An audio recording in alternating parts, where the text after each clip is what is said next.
Hi, I'm Kendall. Welcome to my greenhouse. Today we are going to go on a little Paperwhite planting adventure. One of you recommended that I watch Kate David's video. She is the Hello Garden host, and she is kind of my neighbor in Seattle. If you haven't already seen our video together here in the greenhouse, I will link that below.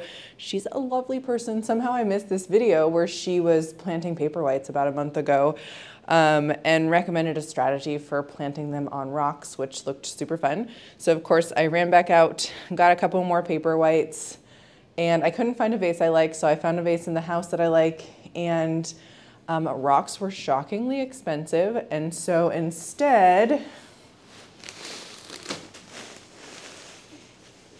I got a bag of perlite.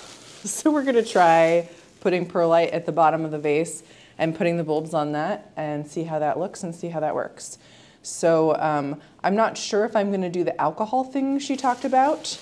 She recommended watering them at first, and then once the Paperwhites start to root down, let me just pull my Paperwhites out here so I have something to talk about.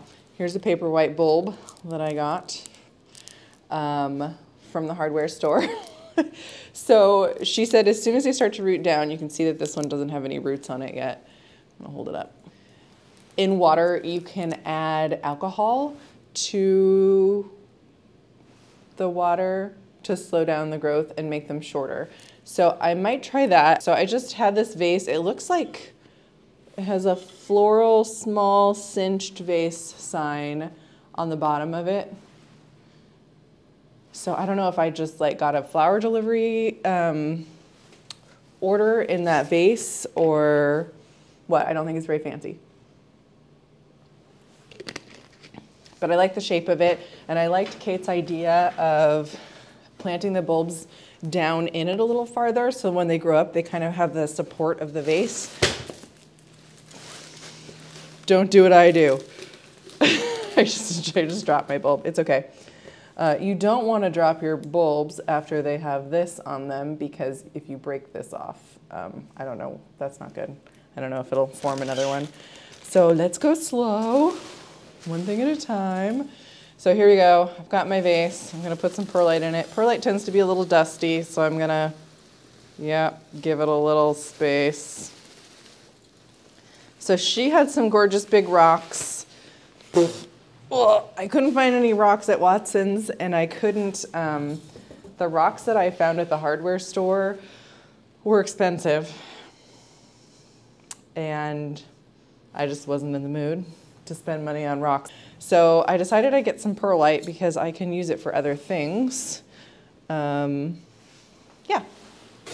water.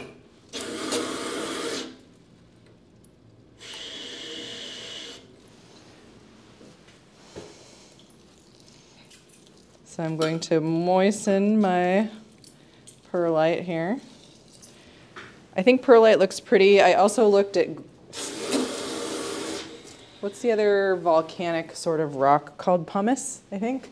But pumice was very kind of gray and wet and like kind of sandy looking, and I thought the perlite was prettier.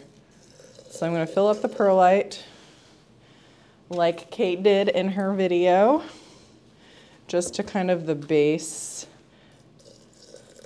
She filled it up to the base of where the rocks were. I think, so maybe this is controversial. As far as I know, vermiculite is the one that really absorbs liquid and kind of gets bigger. This is kind of what vermiculite looks like. The size of it changes, and then that, you can use that for water retention. Perlite doesn't do that as much. People usually use it more for aeration in the soil, but I've heard some people say that it does retain some water. So that's gonna be interesting. This is doing kind of a separation thing, which I'm not sure that I love that, but that's what we're working with. Does that mean the perlite's floating on it? Yeah, the perlite is kind of floating on the water. All right, this is an experiment. It looks fine. I won't put any more water in there. And then I'm just gonna set these bulbs. Let's take them all out so I can see the different lengths of their little starting tops. So I did look carefully at the hardware store because some of the bulbs were looking kind of sus. Do you guys have kids? Do they say sus? Suspicious, sketchy, and tried to find the best ones. You can see that this one has like a little bruising on it, but it's not soft or squishy.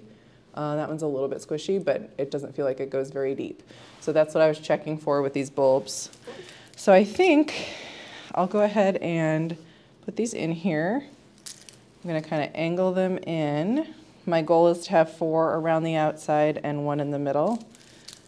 I might have to scoot these out a little bit more. Oops, let's get rid of this extra paper.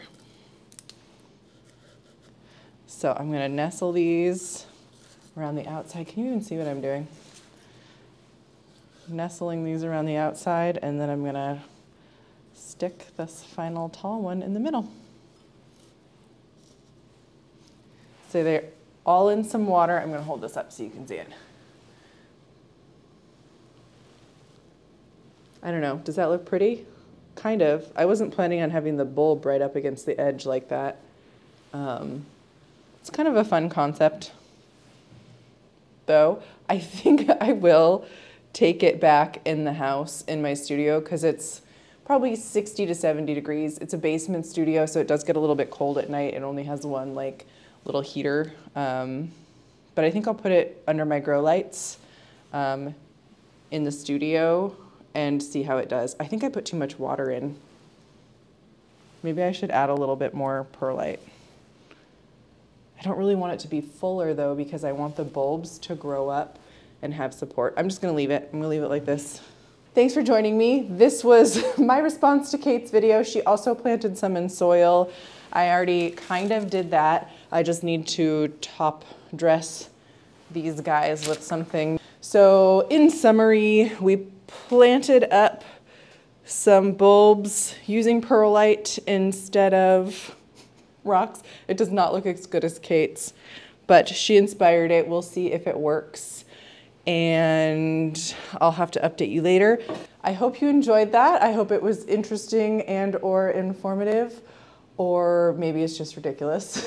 So let me know if you have experience planting Paperwhites. Maybe you have some other strategies that I haven't tried yet, and I will just have to update you as they keep growing.